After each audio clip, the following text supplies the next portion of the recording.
Hello बच्चों, चलिए प्रश्न को पढ़ते हैं। न्यूरॉन का नामांकित चित्र बनाइए। इस प्रश्न में हमें न्यूरॉन अर्थात तंत्रिका कोशिका का जो है नामांकित चित्र बनाना है। तो आइए इस प्रश्न का हल देखते हैं। सबसे पहले बात करेंगे इस प्रश्न में मुख्य अवधारणा की। मुख्य अवधारणा इस प्रश्न में हमारा हो जाएगा तंत्रिका कोशिका। अगर हम बात करें यहाँ पे तंत्रिका कोशिका की, तो ये जो है तंत्रिका तंत्र की संरचनात्मक एवं क्रियात्मक इकाई होती है। और तंत्रिका कोशिका जो होते हैं यानी कि न्यूरॉन जो होते हैं, यहाँ पे संदेशों का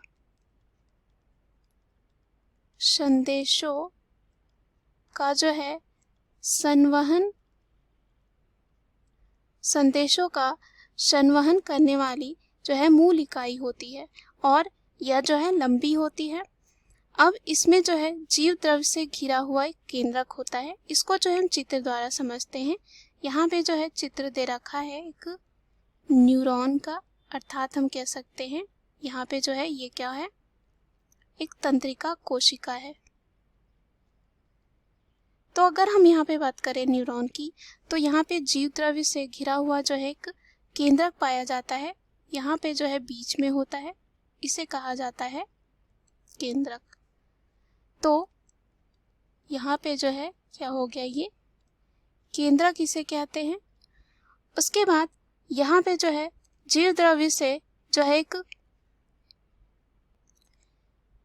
डेंड्राइट्स नामक अनेक छोटी शाखाएं निकलती हैं। डेंड्राइट्स अर्थात यहाँ पे जो है बहुत सारी जो है धूम्राक्ष निकलते हैं और धूम्राक्ष जो होता है यहाँ पे इसे हम कहते हैं धूम्राक्ष, या कह सकते हैं इसे डेंड्राइट्स, धूम्राक्ष। उसके बाद यहाँ पे जो है बात करें और आगे, तो इन शाखाओं में से एक जो है शाखा अधिक लंबी होती है और इसे कहा जाता है तंत्रिकाक्ष। इसे कहा जाता है तंत्रिकाक्ष। तो आइए देखते हैं, यहाँ पे हम बात करेंगे तंत्रिकाक्ष की। तो तंत्रिकाक्ष जो होता है यहाँ पे, इसे जो है तंत्रिकाक्ष कहा जाता है। इसे कहा जाता है तंत्रिकाक्ष। और ये क्या होती है, एक लंबी जो है शाखा होती है। उसके बाद यहाँ पे जो है और विभिन्न भाग होते हैं। यहाँ पे कोई भी तंत्रिका कोशिका जो है सीधी दूसरी तंत्रिका कोशिका से जुड़ी हुई नहीं होती है। इनके बीच जो है कुछ खाली जो है जगह होती है जिसमें बहुत ही समीप का एक संवहन होता है और इसे कहा जाता है अंतग्रथन। अगर हम बात करें न्यूरॉन के और जो है भागों की, तो हमने देखा केंद्रक, एक होता है धूम्राक्ष और देखा तंत्रिकाक्ष। उसके बाद यहाँ पे जो है तंत्रिकाक्ष के यहाँ पे अंतिम छोर पे जो है इसे कहा जाता है तंत्रिकाक्ष सिरा। इसे कहा जाता है तंत्रिकाक्ष सिरा। और यहाँ पे एक होता है सिनेप्टिक पुटिकाएं। इसे जो है यहाँ पे कहा जाता है सिनेप्टिक पुटिकाएं। सिनेप्टिक पुटिकाएं। और यहीं पे होता है तंत्रिकाक्ष सिरा। तो हम इसे कह सकते हैं, यहाँ पे जो है कह सकते हैं तंत्रिकाक्ष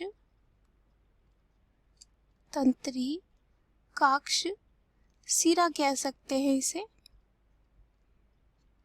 उसके बाद अगर हम जीव द्रव्य में बात करें, तो यहाँ पे जो है एक कोशिका काय भी पाया जाता है। तो यहाँ पे जो है बात करें तो ये जो है बाहर में होती है, इसे कहा जाता है कोशिका काय। इसे कहा जाता है कोशिका काय। उसके बाद अगर हम यहाँ पे बात करें, तो जो छोटे तंतु होते हैं कोशिका काय से जो है प्रवर्धित होकर यहाँ पे लगातार विभाजित होते हैं और इसे कहा जाता है नीजल ग्रेन्यूल।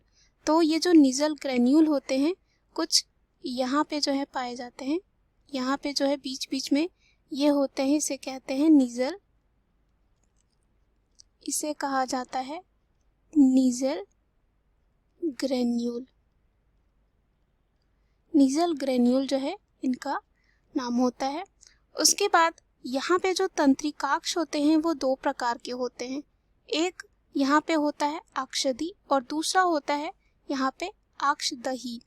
तो यहाँ पे जो अक्षदि तंत्रिका तंतु होता है वो जो है श्वान कोशिका से ढके हुए होते हैं। और यहाँ पे जो है हम बात करें जो श्वान कोशिका होते हैं, इसकी जगह हम इस तरह कुछ देख सकते हैं। कुछ संरचना ऐसी होती है यहाँ पे। तो यहाँ पे जो है क्या होता है, श्वान कोशिका होता है।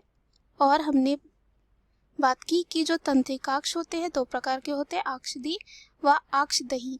तो अक्षदि तंत्रिका तंतु में श्वान कोशिका से जो है ये ढके रहते हैं, जो तंत्रिकाक्ष के चारों ओर माइलिन आवरण बनाती है। तो इसे कहा जाता है श्वान कोशिका। श्वान कोशिका जो है कहा जाता है। उसके बाद यहाँ पे जो है अगर हम माइलिन आवरण की बात करें तो माइलिन आवरण जो होता है ये बाहर का जो है हिस्सा होता है। इसे जो है कहा जाता है माइलिन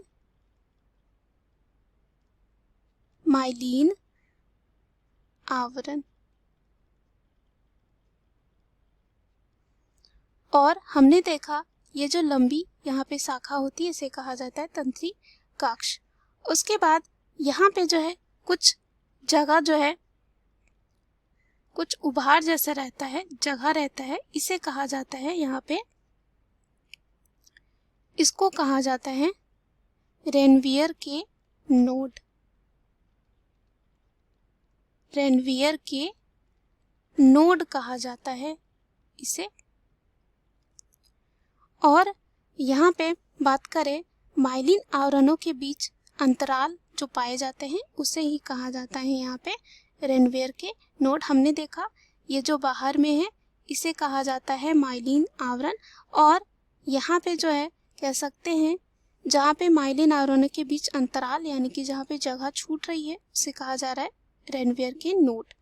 और यहाँ पे ये जो है एक तंत्रिका कोशिका की एक संरचना है। हमने देखा धूम्राक्ष पाया जाता है, नीजल ग्रेन्यूल होता है, कोशिका काय पाया जाता है, साथ ही साथ केंद्रक बीच में होता है जीव द्रव्य के, श्वान कोशिका होता है, तंत्रिकाक्ष होता है जो लंबी एक शाखा होती है, माइलिन का एक आवरण होता है और जहाँ पे बोल सकते हैं अंतराल होता है माइलिन आवरण का तो उसे कहा जाता है रेनवियर के नोड।